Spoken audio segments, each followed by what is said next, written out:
Salut sama gars yi ñu ngi leen nuyu di leen siyaare ñu suivre depuis votre chaîne C5 Info di la wax ne si tu es nouveau merci de t'abonner d'activer la cloche de notification pour ne rater aucun de nos prochaines vidéos. tey nag ñu dellu si fas yéene waxtaan ak yéen encore une fois ci cas boo xamante ni bu particulier la ci sénégalais yëpp muy kaaw Adji Sarr Ousmane Sonko parce que gis nañ ne depuis pratiquement un an presque parce que mars 2021 la woon ba mars 2022 muy un an.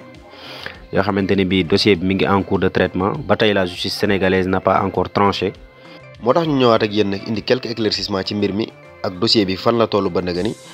aussi analyser ndoo ak yéen li fi jot a xew ak aussi quelques rebondissements yoo xamante ni bi am na ci dossier bi te bi ci mujj nekk interview boobu nga xamante ni bi waa RFI accordé nañ ko kooku nga xam ne mooy Adji Sarr mu def ko tout récemment. d'ailleurs sax ci loolu la ñuy tàmbalee parce que dañu gis ne ce n'est pas du hasard que RFI di la interviewé et en même temps de cela. ay journal yu bëri yoo xamante ni bi ni foofu la nekk ci France xëyale ci seen xëtu njëkk yéenekaay ci ki nga xamante ni mooy Adji Sarr wax dëgg yàlla c'est une raison suffisante pour penser que ne il complote quelque chose contre Ousmane Sonko. parce que ci interview bi mi ngi fay wane naqaram di fa wane mécontentement am jëmale ko ci li nga xamante ni mooy justice Sénégal mais aussi mi ngi fay wax bëgg-bëggam bëgg-bëgg bi mooy lan dégg nañ ko mu ne tout simplement moom li mu bëgg mooy un procès et un procès équitable. yoo xamante ni bii nag sénégalais yëpp ko war a bëgg sax muy procès équitable boobu parce que gis na ne mbir mi ba mu xeweek léegi yàgg na mi ngi bëgg a yàgg comme ni ma ko waxee sànq def na un an et n'oubliez pas qu'il y avait eu 15 morts fukki nit ak juróom ñàkkoon nañ ci seen bakkan ci anam yoo xamante ni bii yu doy waar la te ba léegi tegagun ci kenn loxo te comme ñun ñëpp nañ ko xamee mort d'homme fu mu amee rek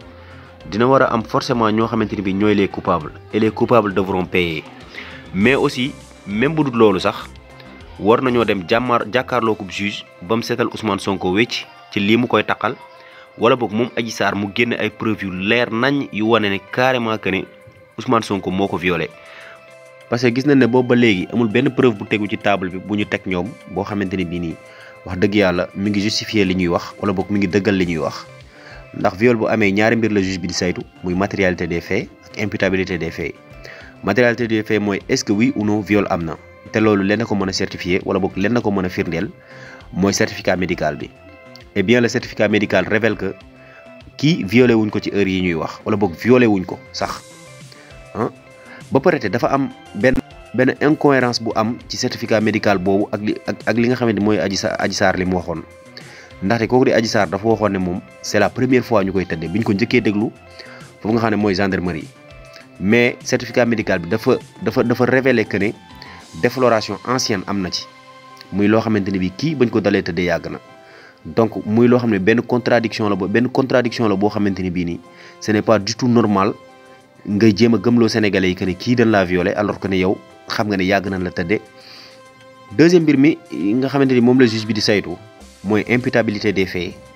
mooy kan mooy coupable te yaakaar naa sax bu matérialité des faits ñëwee révélé que ne yow mi violé wuñ la. donc yaakaar naa deuxième point bi sax du am solo parce que bala nga naan naam ne fa voilà te bala ngaa trouver coupable acte bi day am d'abord acte bi day exister.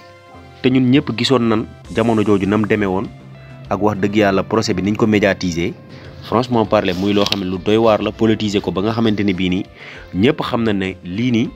lu état jàpp la wala boog loo xamante ni bii nii. état bi moo ci teg loxoom pour bëgg a teg kooku nga xam ne mooy Ousmane Sonko bëgg ko nëbb jant bi pour bëgg ko écarter parce que soi-disant jàpp na ne c'est un adversaire politique. donc bu ñu dajalee loolu yëpp dañuy gis que ne amul benn juge ci àdduna bu mën a wax lenn ba condamné ki nga xamante ni bii mooy Ousmane Sonko pour viol contre Adji Sarr parce que dañuy gis ne justice preuve la xam te yow mi nga xamante ni bii yow yaa accusé yow yaay wuti say preuve pour dëggal li nga wax et non le contraire. wax dëgg yàlla te gis nañ ko ne amul benn preuve bu tegu donc pourquoi cet intérêt mu génn dem di wax ci ay médias wala boog mu dem sax bay wax ci ay médias yoo xamante ni bii c'est hors du pays te gis nañ ko ne sax loolu ce n'est pas normal parce que du yoon Adji Sarr war a génn moom di def yenn déclaration bi jëmale ci procès bi parce que dañu gis ne procès bi c'est un procès qui est encore en cours et Adji Sarr il est tenu par le secret de l'instruction parce que tey bu ngeen nekkee en procès. am na ñoo xamante ni bi waruñu génn di wax ci dossier bi mais lu tax ñun ñu bokk ci ñi nga xamante ni bi dañoo wax ne bu non-lieu amut je répète bien bu non-lieu amut dañoo war a dem procès mooy que ne Ousmane Sonko dafa nekk sous contrôle judiciaire nga xam ne mooy dañu nangu ay papiers du mën a dem du mën a dikk du mën a génn réew mi te boobaak léegi lu bëri xew na fi il est maire de Ziguinchor entre temps franchement te xëy na liggéeyam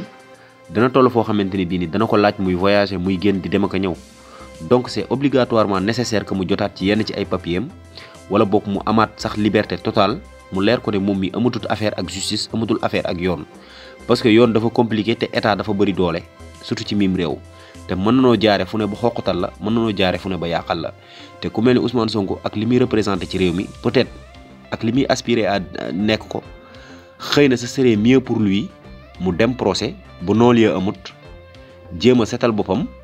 comme ni ko Sénégalais yëpp setale parce que ñun dañu bokk ci ñi yaakaar ne lii ce n'est qu'un complot la boo xamante ni bi nguur gi ñoo ko teg tegee ko benn jeune fille boo xamante ni bi bu innocent la bu continuer ba léegi di victimiser wu fu mu dem di fa victimiser wu bëgg opinion publique nekk de son côté quelque chose qui est déjà impossible parce que sénégalais yëpp fi la leen mbir mu fekk te xam nañ ni ñu demee parce que gis nañ ko sax ba ci interview bi muy dem bay wax ne Ousmane Sonko jour bi mu faloo foofu nga xamante ni mooy maire de Ziguinchor ay jooy la fanaane loolu rek waroon na ko doy preuve pour mu xam que ne sénégalais yi il ne se soucie nullement de ce procès si ce n'est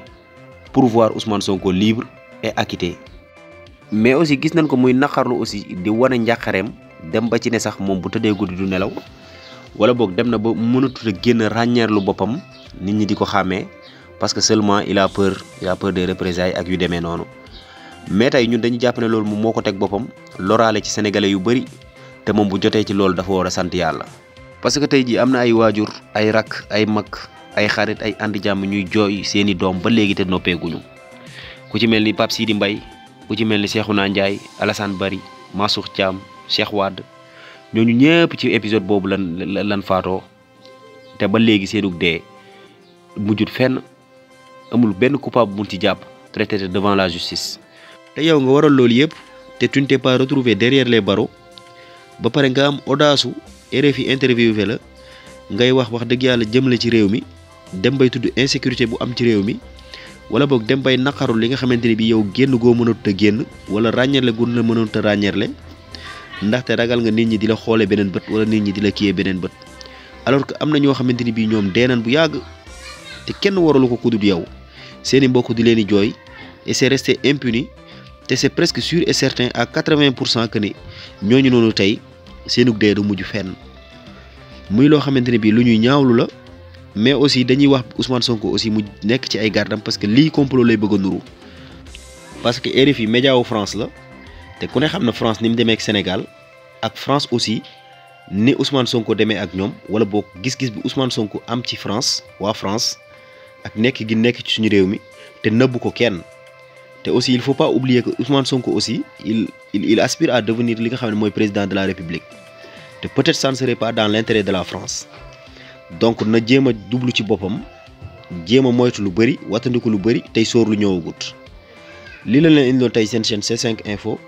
di la wax ne si tu es nouveau merci de t'abonner d'activer la cloche de notification pour ne rater aucun de nos prochaines vidéos et aussi les commentaires et les suggestions sont toujours les bienvenus mën nga abonné nga activer cloche de notification bi boo amee sa xalaat aussi ci vidéo bi mën nga ko wax ci commentaire yi merci et à très bientôt.